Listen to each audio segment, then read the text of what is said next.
आवे रानी आवे मोर गाँव से करते नु भाठा लक्ष्मण नाम हो। आवे मोर नाम ला पूछते वो मन के मंदिर माँ मैं बसा लेते ना से करते नु भाठा मैं घुमा देते ना मन के मंदिर माँ मैं बसा लेते ना। आहू राजा आहू तोरे गाँव से करते दु भाठा लक्ष्मण आहू तोरे नाम ला पूछत गा मन के मंदिर माँ मैं बसा लहूँगा से करते दु भाठा लगुमा देविगा मन के मंदिर माँ मैं बसा लहूँगा।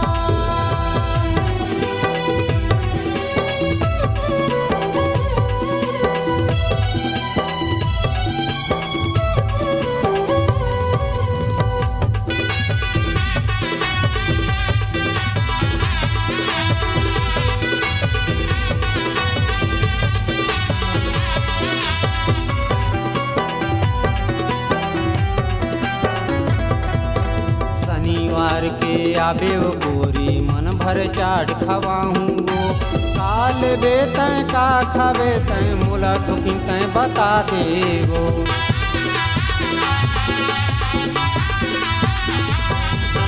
शनिवार के आहू राजा जगल मोला बतावेगा का खाहूँ मैं काले हूँ मैं बिहू तुला बताऊँगा। आवे रानी आवे मोर गाँव से करते नु भाठा लक्ष्मण नाम हो। आवे मोर नाम ला पूछते वो मन के मंदिर माँ मैं बसा लेते ना। आहू राजा आहू तोरे गाँव से करते दु भाठा लक्ष्मण आहू तोरे नाम ला पूछत गा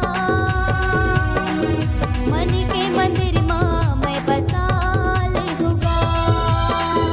आहू राजा आहू तोरे गाँव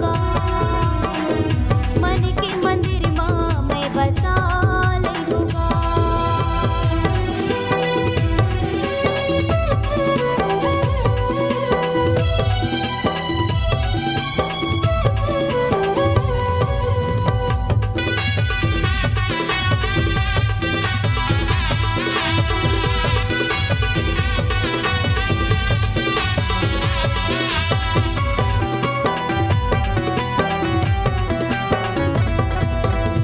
कर गाँव तय आवे ओ गोरी नाले तरी मोरे घर है वो मोरे घर लाता नहीं पावे ता सुख या दौलत पूछबे वो।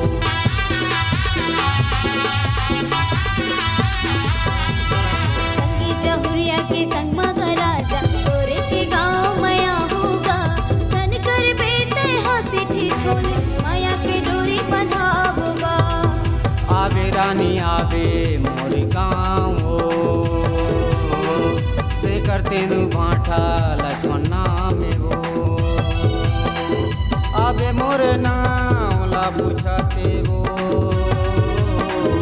मन के मंदिर माँ मैं बसा लेते ना। आहू राजा आहू तोरे गाँव से करते दु भाठा लक्ष्मण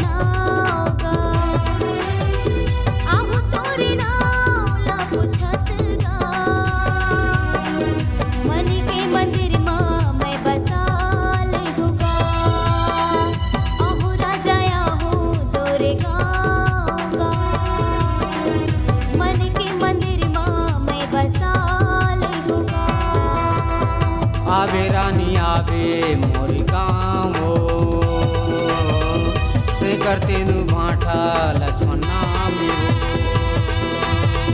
आवे रानी आवे मोर गाँव से करते नु